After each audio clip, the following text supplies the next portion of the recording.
Take two of trying to make this video about the auto warp, because on the first one I forgot that OBS takes a while to switch between screens, so I didn't actually show people what is up. So I have two things here. One of them is an actual auto warp. It has a script attached that makes it warp. One of them is this other area, and all it has is a script that deletes itself. I'm going to show you what happens when I run this, and you might not be surprised to find... I forgot about the blank again. You might not be surprised to find out that it warps you, and in the direction the arrows are pointing. What you might have noticed if I go over auto warp here is that I don't have any variables in here besides target path. And if I rotate this area here, this is why I have the arrow, so you can see exactly what's where it's pointing. Then let me wait for this to load. Not making that mistake 3 times. Now I'm going where the arrow points. And so this is the beauty of the auto warp. No longer do you have to think about rotations. You can simply plop one of these down to be your target, and then you can plop one of these down to be your entrance. And as long as the arrows are pointing in the same direction, you're good. And whenever you don't need to really, these don't need to be visible in-game anyways, so you can just pop them off when you have them where you need, and you can reorganize them when you need to see where they are. This is also designed to help you place them correctly to make proper seamless warps, instead of having to bounce back and forth in the debugger and the editor trying to get it exactly right, because now you have these big old red blocks to judge from. The blocks are sized to exactly the same size as the collider, so as long as you're rescaling it from the parent node, then you should you will see everywhere that you will be able to place the warp exactly. Words are difficult.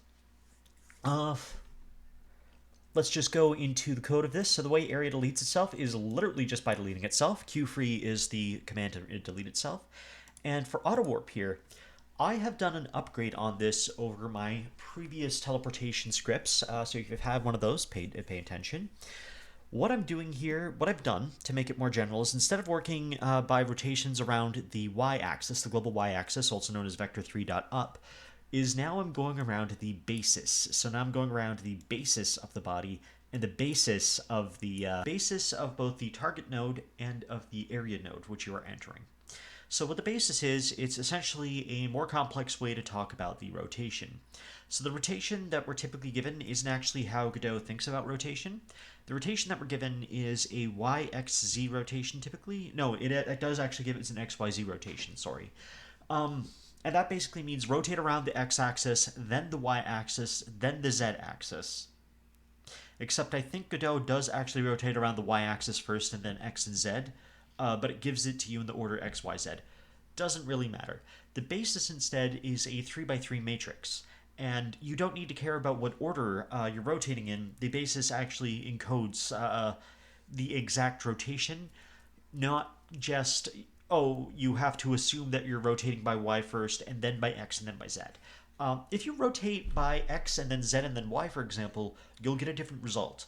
Every ordering of those rotations will give you a different end result. Sometimes the same, but generally it will give you different results. And that's kind of the problem with 3D rotations. That's why I'm switching to bases. Rotating around Y was perfect while we were all moving around on the floor, but I think it was glitched in Not Without Text collab room in the Lingonberry Jam room, in which you should totally play if you haven't already. Their room implied wall walking and ceiling walking. And I was thinking, oh, if you're walking on the wall, my teleports will not work there. That's why I'm moving to bases, because it's to be a little more future-proof.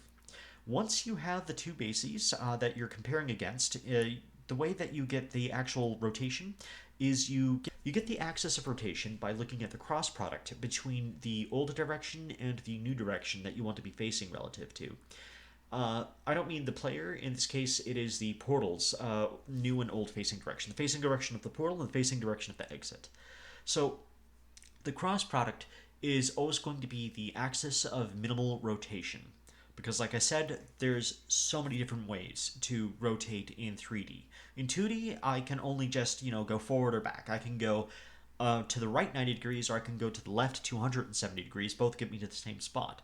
but there are infinite numbers of ways that I can choose different axes and rotations to do, even if I'm just limiting myself to move once on 3 axes. So this will be always the axis that is the axis of least rotation, and angle 2 happens to be the function that determines the minimal angle of rotation.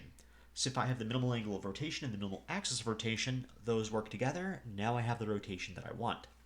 Distance and direction is something that was in my old teleport scripts, and that is your displacement relative to the portal. If I have the distance from the portal and the direction, then I can place you the same displacement from that portal relative to the other one.